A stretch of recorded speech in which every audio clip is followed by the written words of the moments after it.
Hello everyone and welcome back to Timberborn! This is episode 3 of the Haunted Hollows series. In the last episode we expanded our colony. Now we have two areas where we are growing food. We have some cassavas up here and then some kohlrabi down below. We also have a lot of trees that are growing up. I need to make sure that they are actually marked to be chopped down. It looks like they are not at the moment. But having access to all of these trees will be essential since we want to have our lumber mill and gear workshop both running in full swing. We also ran out of water at the end of the last episode, but now we have 3 water pumpers that are running full time, and we're also working on getting this medium water tank established. We have all the gears that we need. We are just running a little bit short on planks at the moment, and so I bumped it up to have 2 workers in the lumber mill instead of just 1, since we're not only going to be using planks for construction, but we're also going to be using them in order to make gears. We have our first fluid dump set up, and so this should provide some constant irrigation to this area. We are going to have to worry about the bad tide coming through here. We have started cycle 3, so I'm guessing we still have 1 or 2 cycles before the bad tide rolls around. But either way, we do want to work on getting some sort of bad water diversion system established. The river running through here is the biggest issue, because that is adjacent to a lot of our food production and then also a fair amount of our tree production. And then the other area that we want to focus on is upstream right here. We do have some bad water right in this area, but I think if we get some sluices set up right here, and then we also dam it up right here, then the bad water will go through this direction, as long as we use some floodgates that we can adjust. But in order to get the sluices, we have to first start getting some scavenger flags, and those will be used to collect scrap metal, and we have the perfect spot to collect scrap metal over here. We are working on getting some stairs and then this final platform set up, but as soon as they're over here, then we can unlock the scavenger flag. We're a little bit short on science at the moment. We need to get 250 to get this unlocked. And it looks like 2 of the 4 inventors huts are occupied. We'll need to make sure that we have enough inventors working around the clock. It looks like this guy is sitting around. So let's reduce the amount of workers that we have in the district center by 1. And then the same goes for this farmhouse over here. We are also going to set up some storage over here. Probably won't be the permanent location, but I want to make sure that we have enough food storage in case a bad tide rolls around. And so we'll set this first one to kohlrabi, and then I think I'll want this one set to fermented cassavas, and then we can get a third medium warehouse set up over here. It looks like we only have 1 unoccupied bed, so let's get another barrack set up, and we can squeeze one in right here and that'll fit perfectly. It only requires logs and we have a lot of wood at the moment. And taking a look at our temporary production facilities, we can only fit 1 more 2x3 building over here. This one right here I think should be replaced with a 2x4 building, and that will most likely be the smelter.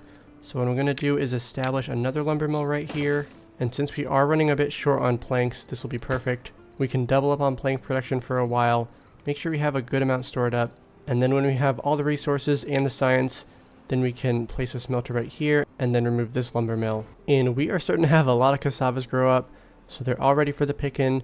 So let's unpause this fermenter now, and then this guy should be able to produce a fair amount of fermented cassavas. It looks like we have a couple vacant jobs, but that should not be too big of an issue since I have these 2 lumberjack flags set to the lowest priority.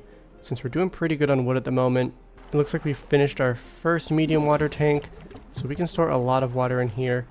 What I want to do is make sure we have another water pumper since we're not going up in as much water as I was hoping. So we'll need to get a 4th water pumper set up.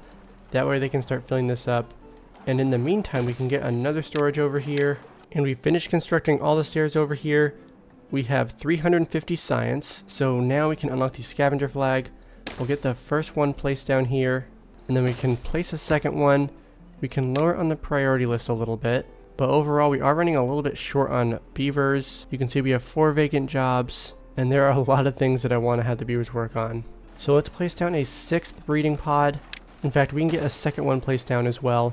We can always pause either of these if we start having too many beavers. And we do have 8 children at the moment, which is fantastic. But we do have some jobs that we can easily slip them into. We have this farmhouse with only 1 worker. We have 3 workers in the district center instead of 4. And then we also have some lumberjack flags that are not occupied. Plus we have this forester that's paused. Something else we need to think about is our storage problem. We don't have a lot of storage at the moment. The main piles are right here, and it's really just 1 wood pile. We have a few of these medium warehouses, but in the long run this is not going to be enough. This area right here looks promising. I think we can get a medium-term storage system set up in this area. It is day 9 of cycle 3. We have 250 water, so we have been going up a lot, which is fantastic. We're about halfway to filling this one up. This one is untouched at the moment. We do have the 4 water pumpers working in full swing. And then we're also starting to go up in food a little bit. We have just about 100 kohlrabi. We have a few fermented cassavas, but I imagine they are eating those fairly quickly. And then we do have some gears and planks in reserve, which is fantastic. We also have some scrap metal now. And we also have over 300 science, so we can unlock the smelter. But it requires 50 planks, 20 gears, and 30 scrap metal. So we don't quite have enough resources to construct this. And then as soon as we remove this building, these two will not have power. So we'll have to make sure we have all the resources stored up before we remove this one. Since we have some more storage over here, I'm going to make sure we get some well-being points for the beavers. We're going to remove this warehouse for now and instead get a rooftop terrace placed up here and then do the same over here. These ones are going to be temporary. In the long run, I'm going to make sure we can fit them into somewhere that is a little bit more permanent. But while we're trying to get ready for the bad tides and work as fast as possible, these are 2 easy places to get those placed in. I've been racking my brain on how I want to handle this upcoming bad tide. I don't think it'll be in this upcoming cycle. If it is, we are in major trouble. But in the event we have 1 or 2 more cycles, the irrigation barrier is very promising. The main downside is that it requires so many resources just to get 1 irrigation barrier placed. The wood workshop alone costs 800 science. It requires a fair amount of resources to get established, and then also takes a lot of power. But we will need to get some pine resin via the tapper shack. It's not as expensive, but it requires 500 science as well. Plus we still need to unlock the smelter, and then we would probably also need to unlock either the double or single floodgate for up here. And we have just been informed that we have a drought approaching, not a bad tide, so we are very thankful for that. We are only running at 75% efficiency because of the power situation. We can bump that up to 4, and that'll get us just about full power, but we do need to replace this with an engine soon. So add that to the list of things that we need to unlock. This requires metal blocks and 400 science, so we need to have a lot of inventor sets that are working. We have 4 at the moment. Looks like we are perfectly balanced in terms of jobs and beavers, so let's get some more inventor sets placed down over here. And it looks like we have enough resources in order to get the smelter unlocked and up and running. But the main downside is that when we replace this lumber mill right here with the smelter, then some of the power is going to be directed to the smelter, and it requires a lot more than one of these lumber mills. And this system is already not producing quite enough power, so that means that all the buildings around here will be running at less than 100% efficiency. So for now, we're going to continue to stock up some of our resources, and then we can focus our science over here where we can get the single floodgate unlocked. We have just under a day until the drought approaches. We're in a great spot since we have a good amount of water stored up. We have started putting some more water into the second medium water tank. And we have a lot of inventors huts in full swing right now, 7 of them in total. And we're starting to rack up some science. We have almost 500 now. And since we are holding out on getting the smelter unlocked, once we hit the 500 science mark, I'm going to unlock the tapper shack. And then we can start harvesting some of the pine resin from these trees. I am going to unmark some of these to be chopped down, since they have a good amount of pine resin at the moment. We have a 4-day long drought. Let's make sure we pause these water pumpers, since we don't want to dry this area out. We have quite a few crops that are dependent on this water. And we are going up in kohlrabi a little bit. We have about 130. We can finally bump this 3rd farmhouse up to 2 beavers, since we have a good amount of workers at the moment. Hopefully they can collect these last few crops, since it seems that the area that they can actually impact is basically where we're at right now, but that additional workers should be able to help them get to the edge. And then we have a lot of cassavas over here. Most of them have not been picked so far, but we do have a spot we can fit another farmhouse in, and so we might as well lay the groundwork for getting that established soon. And then over above our tree farm, we are starting to get these floodgates set up. We have a path around here, but it looks like they can't quite reach it. Oh, I see. We never connected this path in right here. So now they should be able to reach it, but we're also going to connect it in from the other side of the river. And then thinking ahead to the bad tide, I am being pretty optimistic with my plan, using the contamination barriers along here to protect our crops. But the problem is that it just requires so much input in order to get 1 irrigation barrier. I'm not super optimistic for the river over here. Thankfully the bad tides are only 1 day long when they first come through, So I think that we would be able to rebound fairly quickly. But then over here, we would definitely need to make sure we have this floodgate system set up.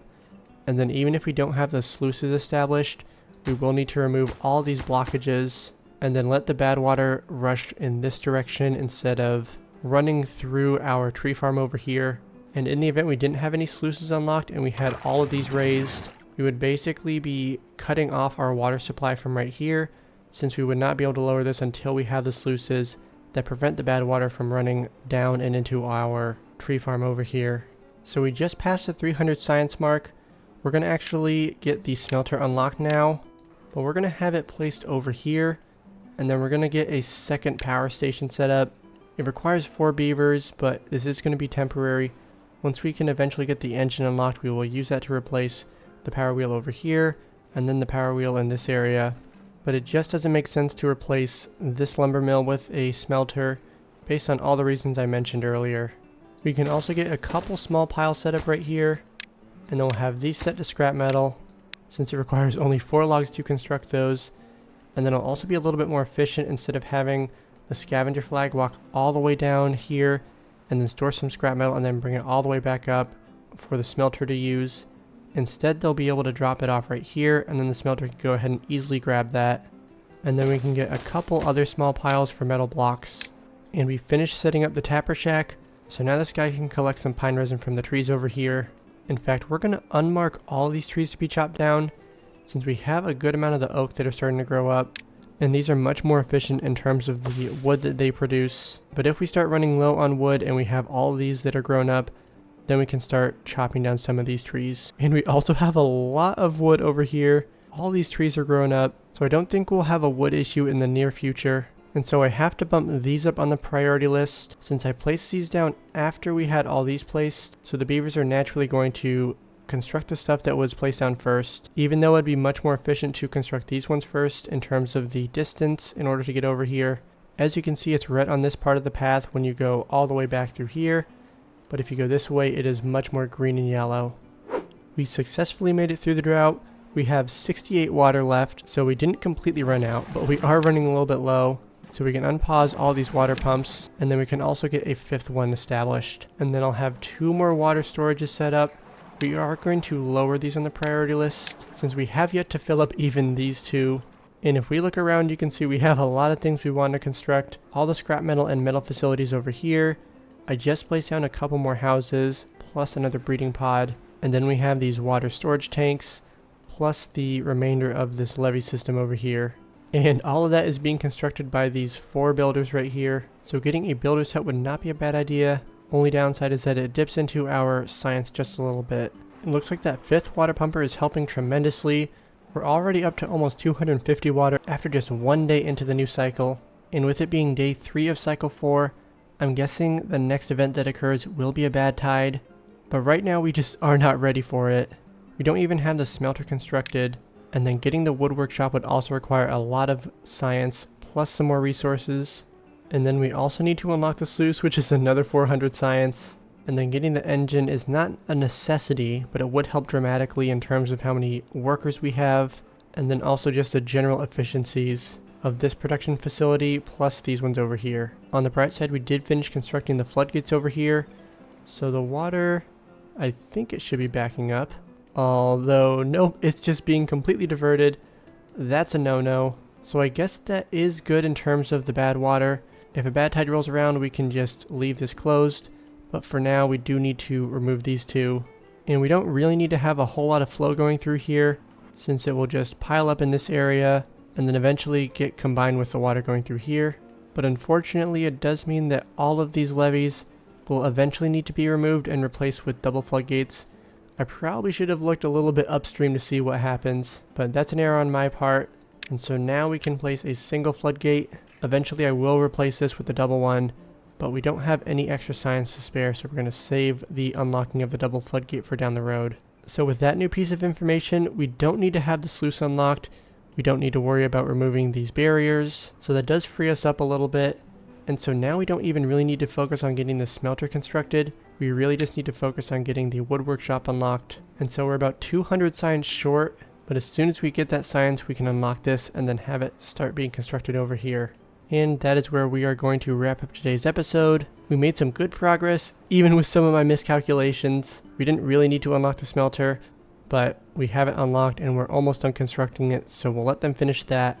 And then in the beginning of the next episode, we can get the wood workshop unlocked, place it down right here, and then hopefully start getting some treated planks produced. And then maybe we'll be able to place down some irrigation barriers. In terms of the exact location, my guess is to place some right along here. We don't need to perfectly block this whole area. We just want to make sure we can have a good chunk of this area protected. And then down here is going to be a little bit more tricky since we have the crops going all the way up to the shoreline. And then we also have these water pumps right here. What we could do is get some platforms placed on top of the river and then shift these water pumpers to be on top of that, and then place some of the irrigation barriers along the shoreline. But that would be a little bit more involved, and then it would also prevent this area from being irrigated, so we would need to establish another 3x3 grid like we have up here. But we can focus on that in the next episode. If you guys have any ideas on how to prevent the bad tide from impacting us so much, please let me know in the comments down below. I think it's going to be crunch time during the next episode since we are currently on cycle 4. So if you enjoyed today's episode, go ahead and hit that like button, and if you haven't already, be sure to subscribe. And with that, we will see you in the next video. Thanks for watching.